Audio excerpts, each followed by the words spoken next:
New homes are going up everywhere.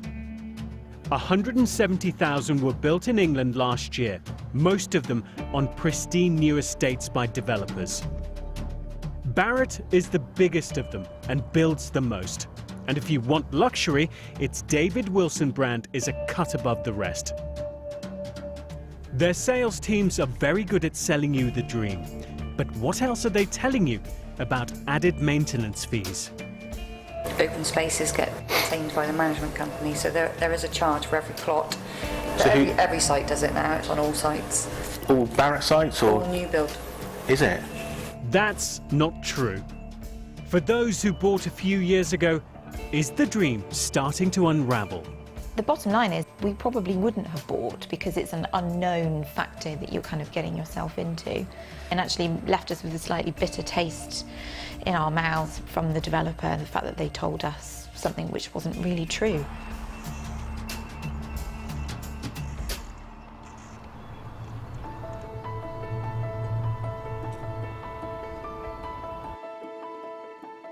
I'm Rob, and I bought my dream new build house from David Wilson in 2017.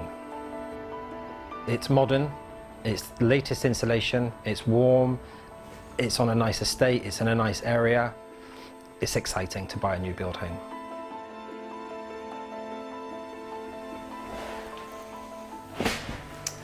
I'm Russ. I'm Lucy. And we bought our home in December 2016. It was our dream home. Basically, sort of went as good as we could, went as big as we could to just get a home sort of for life, really. To be our family home, as an expanding family, yes.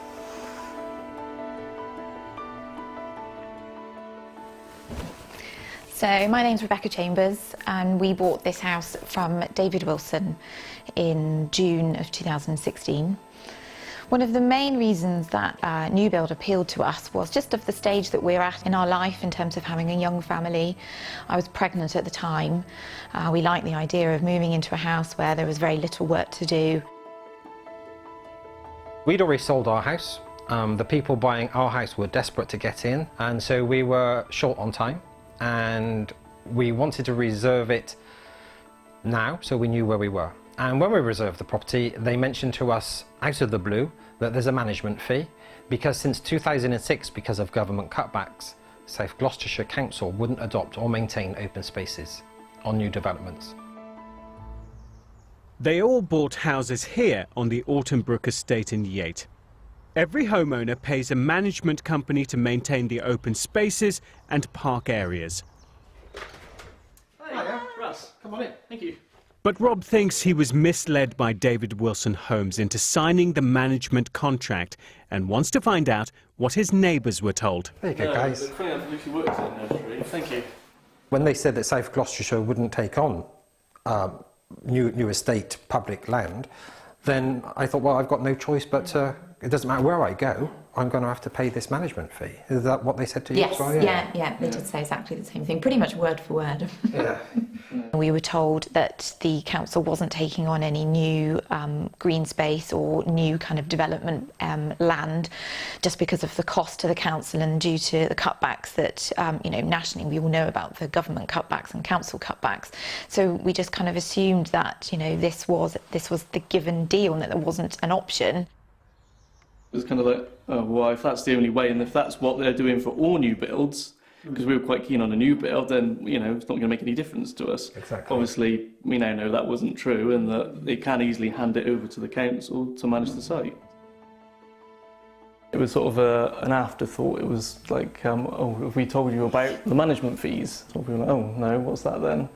And then they explained to us that apparently the councils were no longer adopting sort of the green areas and the parks and that in new estates. So instead we'd have to pay a management company sort of an annual monthly fee to adopt those lands and keep them clean, mow the grass, all those kinds of things.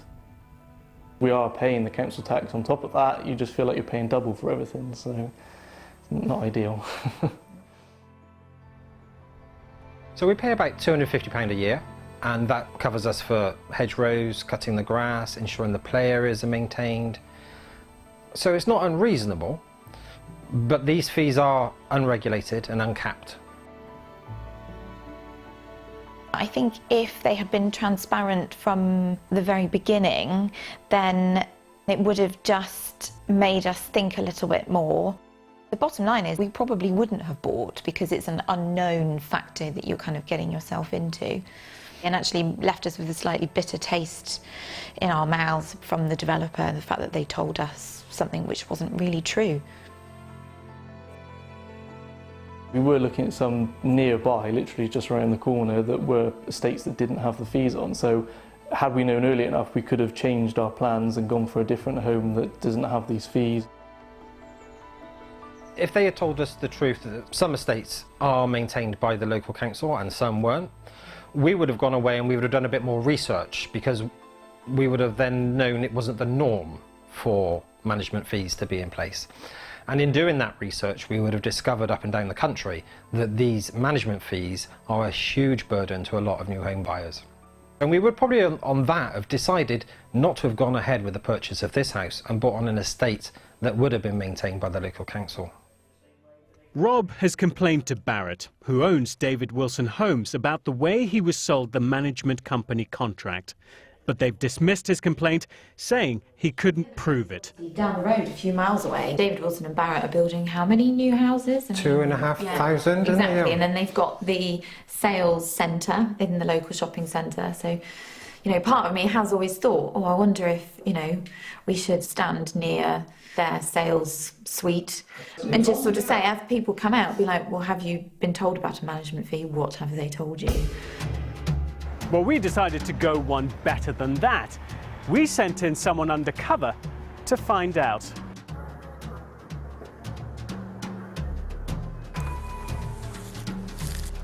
Hello, all right? Yes, thank you. Nice and warm in here. We're doing two, 3 and 4 beds initially. So it's about an 8. Oh, right, yeah, two or three. You have got management company as well. What's that then? There is a charge for every plot, and it ranges from 130 up to sort of £250 a year. So that's just an additional fee that keeps all the managed areas up together. But So every site does it now. It's on all sites.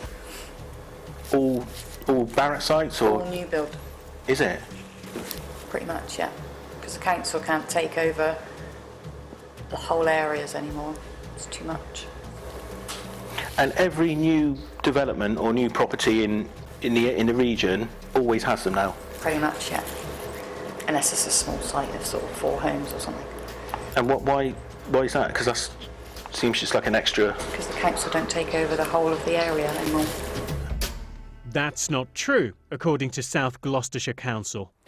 It told us it maintains the open areas on a number of new build estates, including this one, Chiswick Village, which has 1,100 homes and is 10 miles up the road from Yate. But is it only the sales team in Yate that's telling people this? No. 15 miles away, here in Whitchurch, a salesperson told us that the council won't adopt open spaces on any new Barratt estates, and she imagined that would be the case for all new developments. Sound familiar? A spokesperson for Barratt, who owns David Wilson Homes, told us it will ensure its sales staff are more careful with the language they use in the future and apologise for any confusion. He went on to say, it is our experience that local authorities across the country increasingly prefer public open space to be adopted by a management company. And the residents of Autumnbrook will be able to run the management company in the future, and that will give them control of the maintenance of the estate and any associated fees.